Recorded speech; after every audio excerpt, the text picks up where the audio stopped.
What's your story? Hey guys, welcome back to my channel. If you're new here, my name is Kristen. I just want to extend a big welcoming hug to you into my world of books and all things book related. I'm excited to finally be bringing you my June wrap up. And yes, I know, we are already in mid-July. How the hell does that happen? I know I said that in May, I know I said that in June, but how the hell are we already here? Summer is half gone. I'm not liking it too much. Time is flying way too fast. I think my kids have around 37 days until they go back to school. And yes, I have that number in my head because they've been pissing me off lately. I may or may not have it circled on my calendar as the day that I finally regain peace and quiet in this house and my sanity as well. We're gonna get into this video. I'm gonna tell you all the books that I read for the month of June. I read 7 books and that's not my personal best. Not super proud of that number, but you know what? Summer's cray, okay? Summer's super cray, and I mean, I did my best. So anyway, I read some good books this month and I can't wait to share them with you, so let's dig in. Okay, so the first book that I read for the month of June was Hidden Pictures by Jason Rekulak. This guy right here, that is who wrote this book. This book was awesome. I rated it 4 stars, and I'm really glad that I kicked off the month with this because this book was really, really unique. It was the perfect mix of creepy and mysterious and supernatural and sinister all wrapped into one beautiful package. And I thought it was really, really cool because this book included, well, I guess I should tell you first, one of the characters in this book, a 5-year-old little boy named Teddy, loves to draw. And this book included all of his drawings throughout the book. Okay, that's a creepy one, but you know, that's, but yeah, this book included all of his cute little drawings, and I thought it was a really cool way to kind of incorporate that into the book. You don't see that very often. So this story follows Mallory, a 21-year-old who is fresh out of rehab. She gets hired on as a nanny to this 5-year-old little boy named Teddy. This job is in a really nice neighborhood, it pays well, and Mallory just feels like it's a great opportunity to just kind of start over, get her life back together. She's had some really traumatic things happen in her past, which you will find out later on in the book, that caused her to kind of go in a downward spiral into drug addiction. But she just feels like this is a great opportunity to start over, you know, get on a new path and just really get her life together. So she's super excited when she gets hired on as a nanny to this little boy. And this little boy, Teddy, is so super smart and creative and curious. And like I said, he loves to draw pictures. He draws pictures of anything and everything. He's got an imaginary friend named Anya, which Mallory kind of humors him. You know, a lot of little kids have imaginary friends, but he talks about her a lot. He and Mallory hit it off right from the start. They're super close. They have a great relationship. They have a lot of fun together. But as the story goes on, some strange things start to happen. Teddy's drawings start to become more and more sinister.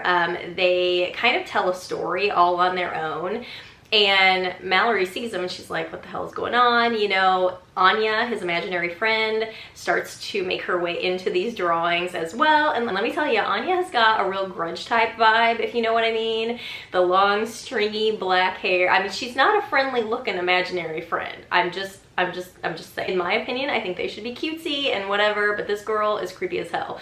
So anyway, she starts to make her way into these drawings and just weird things start to happen that make Mallory question her own judgment, her sanity. It starts to make the parents question her. And because of her past, it's kind of easier for people to think that maybe she's not as trustworthy as they thought, or maybe she's back on drugs again. But it's just, it's weird. Like, strange things just keep happening. And there's a plot twist at the end of this that I legit never saw coming. Like, if you watch my previous videos, I've mentioned I love to try to figure things out as the book goes along. This one left me shook. I was like, what in the world? And I would never in a million years have guessed this. I rated it 4 stars. Highly recommend this one. I have never read a book. I don't even know, maybe this is his first book, I'm not quite sure, but I highly recommend this book, highly recommend that author, and yeah, great way to kick off the month of June. Okay, so the next book was The Overnight Guest by Heather Gudenkauf. I've never read a book by this author before. This book was edge of your seat creepy in my opinion. And And the cool thing about this book is that you get 3 separate storylines as you read. The very first one is set in present day, and you meet a true crime writer named Wiley Lark. She has gone to this old farmhouse to finish writing her novel, and there's a huge snowstorm going on outside. Wiley, you kind of learn that like her marriage, she's divorced, she's having relationship problems with her son, with her teenage son. She needed to get away so she could have time to finish this novel.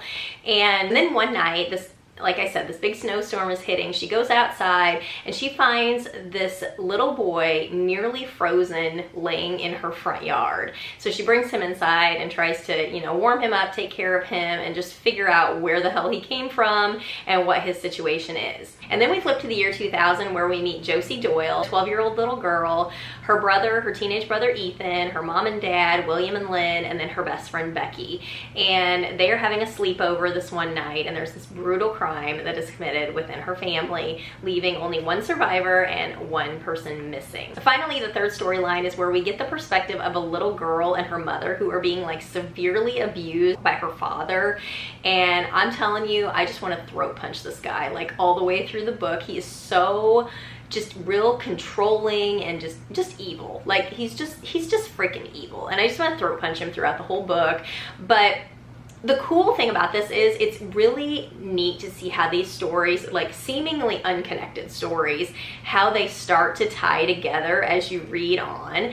And I thought it was really, really cool. There was a plot twist at the end that I did not expect. I had it in my head who was behind all of this, and it was not. So I mean, my future at the FBI is apparently not going to happen because I am not that good at figuring shit out. Apparently, I don't know. This is like 0 for 2 in the month of June. So anyway, but I really enjoyed this book. I gave it a 4 star. I love how the storylines kind of came together, and highly recommend this one as well. My third book is The Woman in the Library by Sulari Gentile.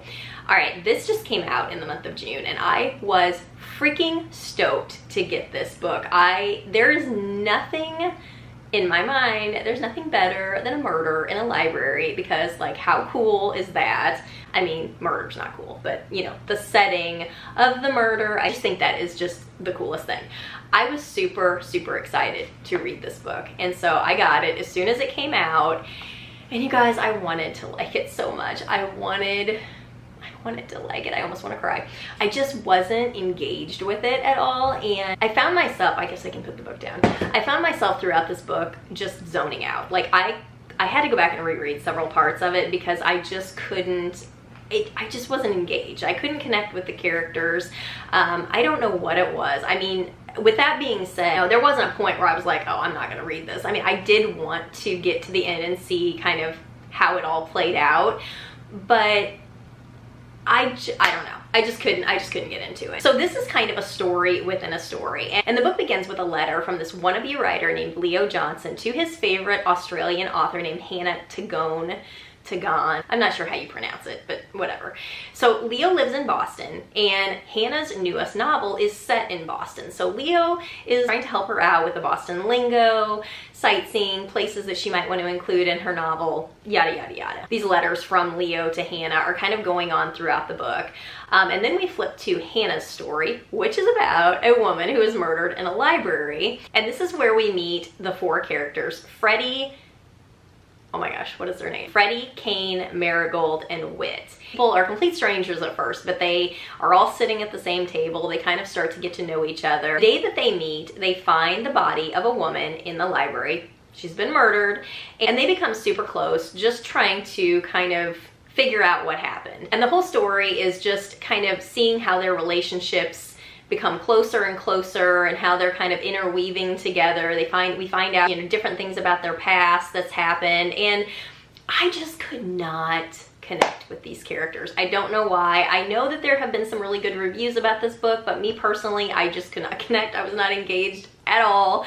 But as I said, I rated it 3 stars because I wanted to get through to the end. I mean, there was no huge plot twist in my opinion. There wasn't anything that was real that stood out about it. But if you've read this book, let me know in the comments below. I would love to hear a different opinion on it. If you really, really liked it, if you despised it, if you DNF'd it, whatever, just let me know. I would love to hear. But that is my third book. And then moving on, the fourth thriller that I read for the month of June is Kiss Cut by Karen Slaughter. Now, y'all know, you've heard me talk about Karen Slaughter. I love her so much. She is the queen when it comes to pushing the limits and talking about topics that are uncomfortable and disturbing and just gory. And this book, this is the whole package. But I loved it so much. See, this is the weird thing about me. And I can read about stuff like this anytime, but you put animal abuse in a book and I'm like, hell no. Like, no, I'm not reading that. I don't know what that says about me as a person, but this book was really, really good. I enjoyed it despite the kind of disturbing content. And so this book follows the same three characters as in Blindsided. Sarah Linton, who is the town's pediatrician and coroner, Jeffrey Tolliver, who is the chief of police and Sarah's ex-husband, and Lena Adams, who is a detective on the police force. And it starts out on a Saturday night at the skating rink. The fight that breaks out between two teenagers, leaving one girl dead. Subsequent autopsy for this girl reveals long-term abuse, self-mutilation, a lot of other disturbing things going on with this girl underneath the surface. And the bad thing is none of her friends or family are talking. The other teenagers, the one that she was fighting with, nobody's talking. And so the police don't really have much to go on. But as they dig deeper and deeper throughout all of this, they find that there is a severely brutal crime going on with not only this girl, but a bunch of other teenagers in the town. I just love the way that Karen Slaughter writes these books. I mean, it was an entirely crazy ride, this one. So I did rate this 4 stars. Karen Slaughter's my girl. I love her so much. Okay, so that wraps it up for the thrillers that I've read. I only read 4, and I know I'm gonna try to do better this month, but the next 3 are personal development books. And how I choose the personal development books that I read is, if there's an area of my life that I really, really want to work on, I try to, you know, pick out books that talk about that topic, or that's what I did for the month of June. This first book is actually a reread for me. It's something that I've read years and years ago. I think it's really good to go back and reread certain books because you might gain some new valuable insight the second time around. So the first book that I want to share with you is The Total Money Makeover by Dave Ramsey. And okay, you guys, I love me some Dave Ramsey. Like, I have loved this man for years. I love all of his books. I've taken Financial Peace University. I've got Financial Peace Junior for my kids. Love his simple, common sense approach to paying off debt, building wealth, all of that. I know not everyone agrees with the principles that he teaches, my husband being one of them, and so that creates some really interesting conversations around our house. But his teachings have definitely impacted like my financial mindset and the way I handle money, as well as helped me fix numerous financial mistakes that I have made throughout my life. This book debunks a lot of financial myths that we are taught to believe throughout our life, and it also goes through each of the 7 baby steps that you can go through to completely get yourself out of debt and build wealth along the way so that you can achieve financial freedom in the future. And I love going back and rereading books like this. Like I said, it just motivates me more to do better in the areas of budgeting, spending, saving, giving, all of that. And I highly recommend it if you are at the point where you want to learn how to handle money better, if you want to fix some financial mistakes that you've made. I've made so many of them in my past, but I love this book so much. And I mean, since I've reread this book, I mean, I give it 5 stars just because I believe actually this is like the 3rd time I've read it, because I know I've reread it in the past as well, but it's just been a while. So I definitely give this book 5 stars in the area of finance and money and mindset and all of that. So yeah, that's the first one that I want to start with. So in addition to handling money better myself, I also want to teach my kids how to win with money now and in the future. And so I picked up this book, Smart Money, Smart Kids, again by Dave Ramsey and his daughter, Rachel Cruz. And this book, I loved this book. I had never read it before, but it offers some really, really useful advice on teaching your kids the money principles that will help kind of build that strong foundation for them from a very early age. This book really promotes teaching your child the value of hard work, putting them on a chore commission system. It gives you ideas on chores that they can do at the various ages. It covers everything from showing them how to wisely spend, save, and give their money, to budgeting, to saving for a car or college or even a wedding if they're at that stage of their life. And the thing I love most about this book is that there is an emphasis on teaching gratitude and contentment and how not to raise an entitled child, which is something I worry very much about almost every single day. And so I love that part of the book. Now, if you have read some of the other Dave Ramsey books, some of the material may seem a little bit repetitive, but I also love how it offers a perspective of the parent and the child throughout the book. I think that's super unique and helpful, and I would go back and reread this in a heartbeat because it offered so much awesome information. If you've got young kids or even older kids, teenagers, college age, whatever, this is a great book, and I think that it does help to build that foundation for them. It's gonna help them win in the future. So I love this book so much. This will 100% be on my reread list. So yeah, 5 stars for this one. So my final book for the month of June is The Miracle Morning by Hal Elrod. It is the not so obvious secret guaranteed to transform your life before 8 a.m. And to put it simply, this book is about establishing a morning routine that is going to set you up for success. I'm not so great when it comes to morning routines. In fact, I'm not so great when it comes to routines at all, but I've been wanting to work in that area of my life to see if I can start my days off and be a little more productive, a little more motivated, get more stuff done, yada yada yada. So my favorite part about this book is I love how it emphasizes the importance of personal development and dedicating time every single day to personal development of some sort. I think that's so important. I am a personal development junkie myself. If it has to do with mindset, motivation, inspiration, like I'm totally there. However, that does not mean I'm great at dedicating time to it every single day. So when I saw this book, I picked it up. I wanted to see kind of what it was all about, and I thought it was a great way to incorporate personal development into your day early in the morning before the world or anyone else in my house is awake. I thought that was a great idea. And so The Miracle Morning is about waking up an hour or 2 earlier every single day and dedicating time to 6 personal development practices. And I'm gonna run through each one of these briefly. I don't want this video to be like forever long, but each one of these, there's 6 different practices, and you don't have to spend a whole lot of time in each different area. It's just about disciplining yourself to work on each of them every single morning. So the first one is silence, sitting in silence, which can be in the form of meditation, reflection, or prayer. The second one is affirmations, and I know affirmations seem a little cheesy, but when you really think about it, we've all got an inner voice inside our head, and replacing the negative voices with positive thoughts, ideas, words, that is what affirmations basically are. The next one is visualization, which that is basically just creating a mental picture for the outcomes you want for your life. This can be simply how you want your day to go to where you see yourself 5 years from now. And I found that it's really helpful to create some type of vision board. I've got a vision board myself that I usually do at the beginning of every year, and that kind of helps me to stay focused and kind of move closer towards the goals that I see for myself. So, I mean, vision boards are a great idea. They're super easy to create. I highly recommend if you kind of have trouble visualizing like myself, and so that's a great way to help you with the visualization part of it. The next one is exercise, which is the dreaded one, the one that nobody wants to hear, nobody wants to do. I'm like, no, please don't, let's not add this one in there.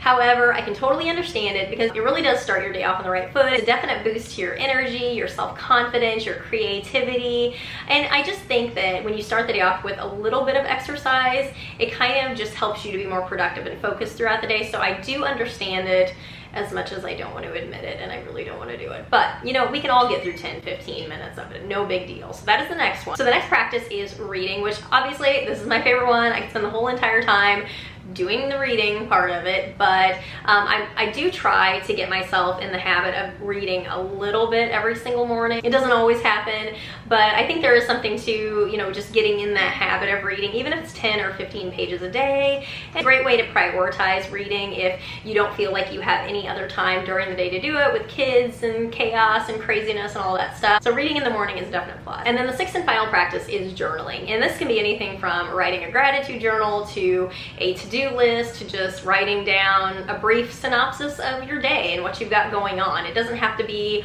anything special. It doesn't have to be a huge novel or anything like that. You know, just spending a few minutes writing something down and getting your thoughts out on paper so they're not cluttering your head. I have found that keeping a gratitude journal really helps me to stay focused on, you know, what I'm most thankful for, and I think it's always something to be mindful of. It's a great way to unload whatever it is that's on your mind so that you can have a clear head for the upcoming day. So those are the 6 practices that kind of make up the Miracle Morning. I really did enjoy this book. However, the one thing I will say is I feel like this book was very repetitive at times, and it had a lot of filler content in it. I feel like the main principles of this book could have been said in a lot less time, but other than that, I really enjoyed it. I think it was a great read. I did rate it 3 stars, and although I have not started the actual Miracle Morning yet, I do plan on trying to incorporate it into my day just for a little while, just to see what happens and see if it kind of motivates me and makes me more productive and